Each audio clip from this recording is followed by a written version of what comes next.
delações do caso Master desmoronam juntas. De Vorcaro e a do ex-presidente do BRB caminham para a rejeição. A nova delação de Vorcaro cita o presidente do União Brasil, o PT da Bahia, e o ministro Alexandre Silveira, com suposto caixa 2 de 20 milhões de reais em 2022. E traz reviravolta. O que ele chamava de amizade com Ciro e Castro, agora virou propina. Todos negam. E a Polícia Federal ainda vê a proposta como fraca. Enquanto isso, a delação do ex-presidente do BRB também deve ser rejeitada, sem fatos novos.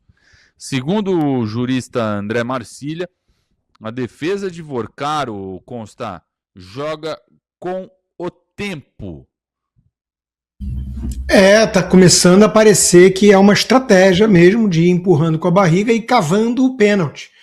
Para lá na frente o Gilmar Mendes alegar que ele estava sob tortura, que a PGR ou a Polícia Federal queriam um nome específico, enquanto não desse esse nome, não tinha acordo, e aí anula o troço todo. É o que está aparecendo, né?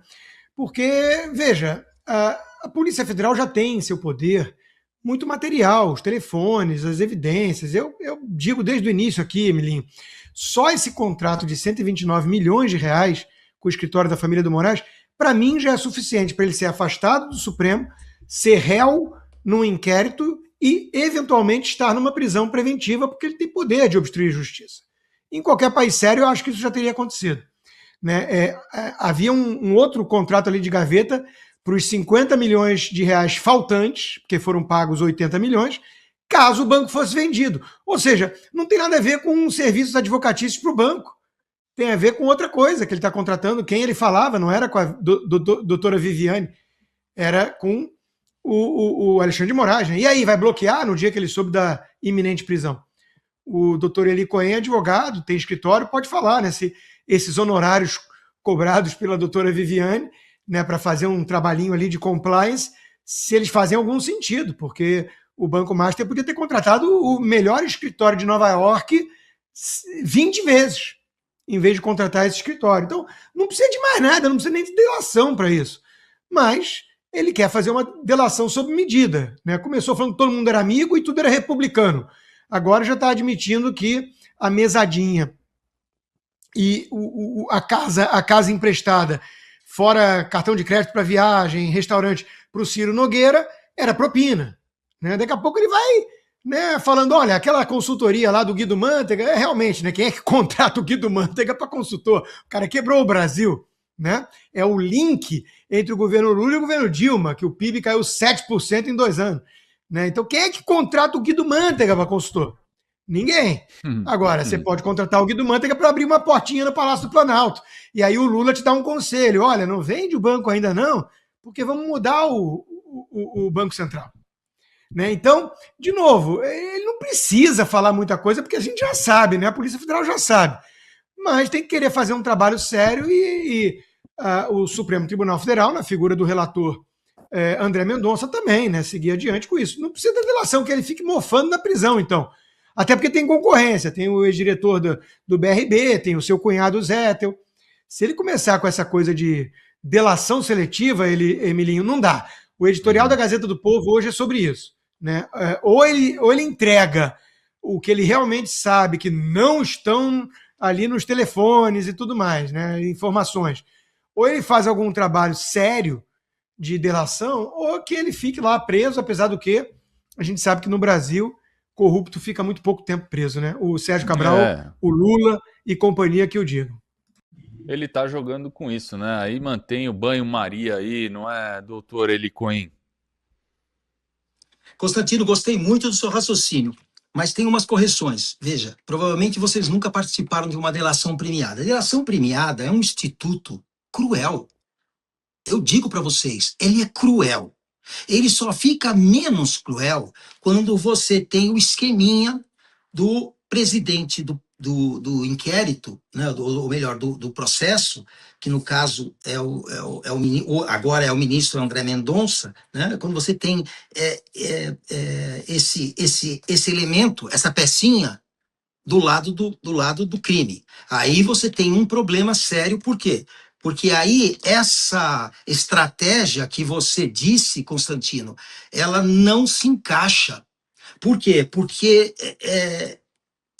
esses caras, vocês têm que entender o seguinte: vocês já passaram um dia na cadeia? Não, tenho certeza que não. Eu vou dizer para vocês que eu já passei, na Espanha. Sequestrei as minhas filhas e teria sequestrado, teria matado o rei, se fosse o caso, por elas, pelas minhas filhas. E eu fiquei um dia preso. Um dia, lá na Espanha. Vocês não têm a menor ideia do que é o sentimento de ficar preso. Nós estamos falando de pessoas que eram donos do mundo, estão presos há 9 meses. O outro, o Vorcaro deve estar com o quê? 1 mês, 2 meses presos. Pessoal, cada dia é uma eternidade, é um calvário.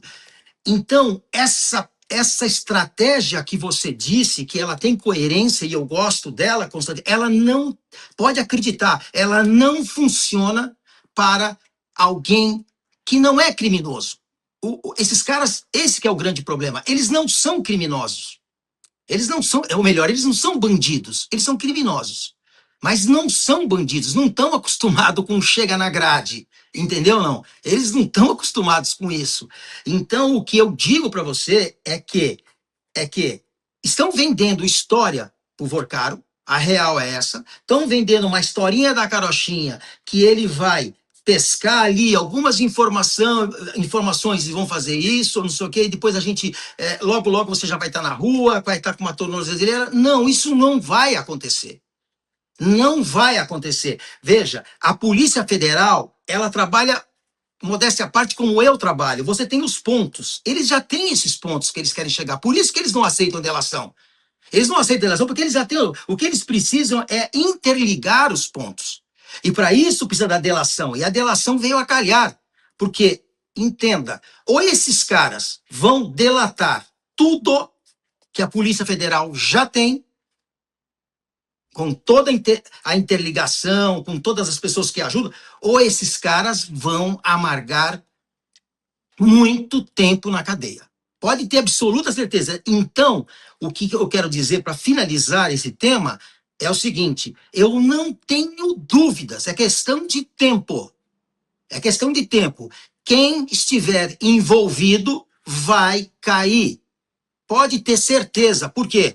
Porque o Vorcário não vai cumprir cadeia para ninguém. Ele não vai.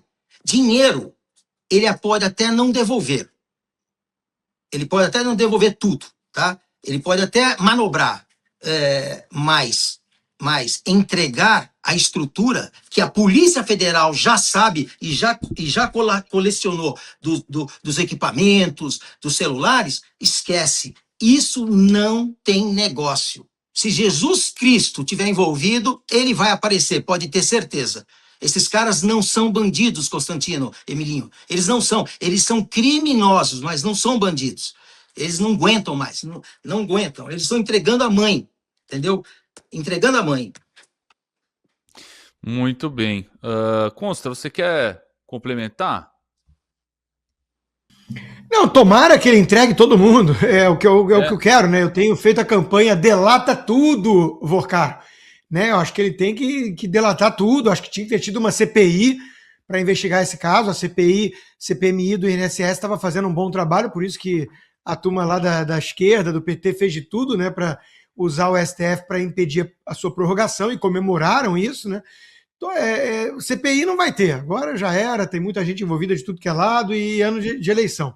Mas, pelo menos, que a Polícia Federal faça um trabalho independente e que, se for o caso, ele, então, entregue tudo que ele sabe, porque o Brasil precisa passar limpo esse caso, né? Nós estávamos discutindo uma devolução de 60 bilhões de reais.